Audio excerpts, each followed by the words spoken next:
So, bad news, bad news, bad news. Here it is on a weekday and I don't have work. And it's not because I didn't have a place to go to. I had to call off work because I got no water again. I'm really sick and tired of this problem, but it's a problem and I need to address it.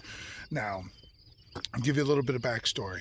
I needed to, the water, the community well I'm using, they're shutting down. They're putting concrete over the damn thing. And we talked to the girl and we found out we weren't notified because she didn't know that we were using her well. And so she felt like we were like ripping her off, when she finally found out.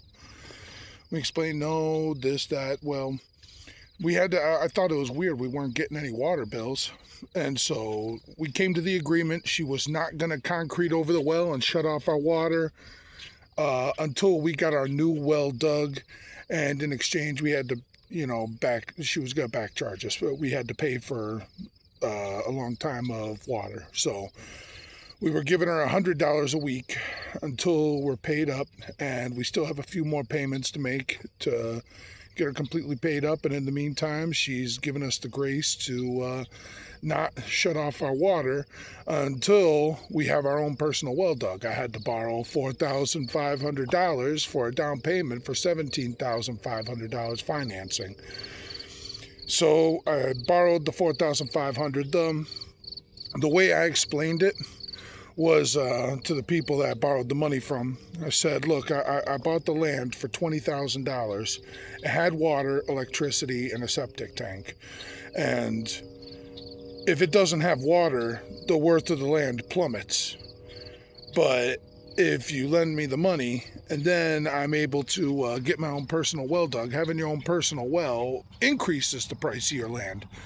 So I was like, worst case scenario, if I can't pay you back, I can always just sell the land for a profit and then you get your money back and we both make money. And they were like, all right. So I borrowed the money and I paid that back, $4,500. Now that's a down payment. Now what I'm waiting for is the county to approve the location of the well, and they're going to start drilling. The county isn't approving it because I don't know exactly where the leach field is. This is like a big hassle, but we're still on the community well, and now we don't have water. And we called up the lady. She's like, I don't know what you're talking about. Everything's fine on our end. It's like, oh, okay. Well, everything's not okay on our end. So I got to take apart the well. I got to take apart the assembly to the well because there's always the chance that maybe it's like the regulator, water pressure regulator got messed up or something. It might be something on my end and there's no way to know for certain until I take apart the entire thing and turn on the water and see if water comes shooting out the pipe. And that's what I'm doing now. All right.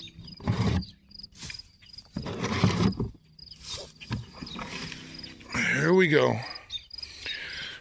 Garden hose, take that off. It's kind of warm. I wonder why. Garden hose for the laundry and for the house. Yeah. And there's the water pressure regulator down here. Looking kind of rusty, looking kind of old. And of course there's the switch down there to turn on the water. I don't think that's the issue, but we're going to turn off the water there. Sorry. We're going to turn off the water there, take all this apart, turn on the water, and see if water comes shooting out of here. If it does, then I know it's a problem with probably the water pressure regulator might have gotten clogged up. I don't know. But either way, we're going to figure this out. All right, let me get the wrenches and get started. There we have it. Nothing. All right. So, time to make a phone call. All right, I made some phone calls. Nobody really knows what's going on, but there's something interesting about it. I think what happened. The woman who owns the community well said she's not even servicing it anymore. She said she's pretty much done with it. She doesn't really want to deal with it. I think what happened, because I took my shower in the morning, and then at like 7 o'clock a.m. it got shut off. That's working hours. That's when a shift starts. So I think what happened was that she probably hasn't been paying the electric bill on that. So if she hasn't been paying the electric bill at 7 a.m., they just shut off the power to it. That's what I think happened. And if that's the case, then I got to figure out how to get that electricity back on, and I may have to take on that economic burden. You know, all I got to say to you guys is be thankful for the little things, like running water. If you got running water in your house, be thankful. Be thankful. Well, this turned out to be real good news. As it turns out, what it looks like, and we're about to confirm it, but the community well, one of the kids in the neighborhood just shut off the power to it. I didn't even know where the community well was. I found out it's only like 2 doors down. You know? Found it, the power was turned off. We turned it back on. The guy made some phone calls because he's like, I don't know who the hell turned it off. He called a bunch of people. And then he just went over, turned it back on, said, check your well. I flipped on the switch. Water came right on. So there was a little adventure that was completely unnecessary. We don't know who turned it off. It could have been kids. It could have been goofy, rowdy, adolescent kids that, you know, run around causing problems for people. And I would get angry about it, but how angry can you get when you were a kid once? And Lord knows how many problems I caused people when I was a kid, thinking it was funny. You know, well, tell your kids, it's not funny. It's not. Like, you may be laughing, but you're causing other people a lot of problems. In the meantime, it looks like I'll be able to go to work tomorrow. And that's that. And it's going to be a good amount of work for me to clean up the pipes, put the plumber's tape back on, the connections, assemble everything. And then it'll be full speed ahead, and I'll be able to flush the toilet. All right, so there we have it. Hey, like, comment, subscribe, you know, all that good stuff. It's just another little stupid fire that had to get put out. It wasn't as much of a fire as I thought it was. Hey, before you go, I do want to tell some people, you know, I want to diversify a bit of my content, you know, and one of the things is spirituality. I want to tell people about it. If you want to be a healthy individual, you got to be healthy mentally, physically, and spiritually. And a lot of people are really bothered by what's going on in the world right now, and I'm hoping maybe what I'm about to say kind of offers some perspective. I was talking to a guy who will remain nameless, who was bothered because he really wanted to make a difference in politics, and he's just kind of realizing the higher up in politics, the more of a scumbag you kind of have to be. And, you know, it's hard to argue that. You know, a lot of politicians are notoriously scumbags and selling their soul for power, and it's a reputation earned. It's a reputation that's very well earned, very accurate. So I want to point out to some people, you have a job to do, you know, and in order to make the world a better place, sometimes instead of trying to do these big, massive, revolutionary changes, try to make the changes in the world in your immediate surroundings around you. Now, there was a couple stories I wanted to point out. When I was in prison, I eventually got elected as the ILC chairman. It's the inmate representative. I represented all the inmates when arguing with Albany and the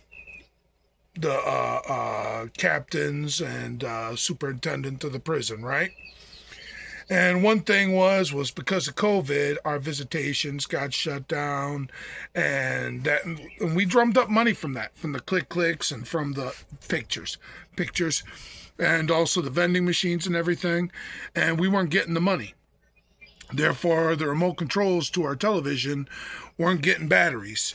The repairs to our ovens, our in-dorm ovens, weren't getting repaired, our stoves. And we were having a lot of problems. We were getting behind on the HBO bill. And people say, oh, inmates get HBO? Yeah, we do, but people don't realize that we pay for it ourselves with sales over the table, like sales to other inmates for items that are sold by the incarcerated individual representatives, the ILCs. So we pay for the HBO ourselves. And remote controls, we pay for it ourselves. The stoves, we pay for it ourselves. Anyway, and money was drying up because we weren't allowed visitation because of COVID. So what I was doing was I was drumming up, and I worked hard, and I did a lot of research, and I busted my ass and eventually pulled it off to where I got a candy sale to start rocking and rolling, because in prison there's a big candy culture. You get your classic Snickers and Milky Way from commissary, but what about things like Kit Kats, the new mint Kit Kats, or the new peanut butter jelly M&Ms? They're like, they don't change up the inventory like that. So what I did was that I got it to where we took some of our inmate funds and we bought a bunch of candy in order to sell to the inmates, candy that wasn't even on commissary. And then on my way out the door, I signed the allowance for the money to be spent. Then I got sent home. And I never even got to see any of that candy. Never got to see any of that sale. But I kept in touch with a couple of the guys who were in prison, and they told me, they're like, no, the candy sale's going. Money's getting raised, selling out, and expanding. I'm like, okay. I did my job. I improved the lives of the inmates there, and I didn't even get to see it. In a more biblical sense, there was two humans who were really the most God's favorite. There was Moses and King David, right? Moses did all this work. Man, these flies are driving me nuts. It's the season. Moses did all this work to get all the Israelites out of Egypt, marched them through the desert with himself, because he didn't mess up, they messed up, and did all that. And then finally, when it came time where they could go into the land of milk and honey, God told them, like, you're not going. Moses made a mistake, but, he made a slight mistake. It seemed silly, it seemed petty, but God still says, Moses, I love you. You did everything you were supposed to do. You're still one of my favorite people, and people talk about how they saw Moses, and, Moses is a big character. In the meantime, he never even got to see the land of milk and honey. That because conquering the land of milk and honey was not Moses' job. His job was to get them out of Egypt, march them through the desert, and get them to the land of milk and honey. And the one who got to see the land of milk and honey was Joshua. Joshua didn't take all the Israelites out of Egypt. He was like next generation. He's the one, it was his job to do the conquering. And then you take a look at King David. King David, God said, King David's my favorite person. He's my favorite human. I love King David. And King David was just killing people left and right. Tens of thousands, hundreds of thousands, countless. He killed countless people because God told him to. God told him, you need to go in and kill all these Philistines. And David was doing it. Don't be afraid. I'm with you. And David was doing it. And then when David became king, he told God, he was like, God, I want to build a big temple to you. And God's like, oh, no. You've killed too many people. You're not going to be the one who builds my temple. You think about the logic. Isn't that wild? Isn't that wild how God told David, you can't build my temple because you've killed too many people, but they're people that God told to kill. Like, what's that? But fact of the matter is that it wasn't David's job. It wasn't David's job to build the temple. That was Solomon's job. We all have a job to do, and that's really the moral of the story. We have a job to do. It may not be the job that you want to do, but it's the job you need to do, and you need to do it. You think I like being out here in the woods struggling with water all the time and like just basic necessities, running water, flushing toilet, it's all these problems. There's a reason for it. There's a reason for it. Now at this point, when people tell me about hard times, there's not much I haven't seen. you know, like what's your hard times look like? Are you struggling to get food and water? Is your toilet not flushing? Maybe you're struggling for warmth in your house. I've seen a lot of all that stuff. But I have a job to do. I have a job to do. I don't know what my job specifically is, but I'm getting pulled to it. And you have a job to do. And I don't know what your job is, but you're getting pulled to it. So do your job. I don't know what it is, but you need to do it. Do it. All right. So anyway, I'm rambling, and that's 8 minutes. So now I'm officially exceeding the 20-minute mark, I think. I don't know. Who knows? But like, comment, subscribe. I just wanted to make that point to you guys. A little bit of mental health and spiritual health for you. Maybe put you at peace. Talk to you later.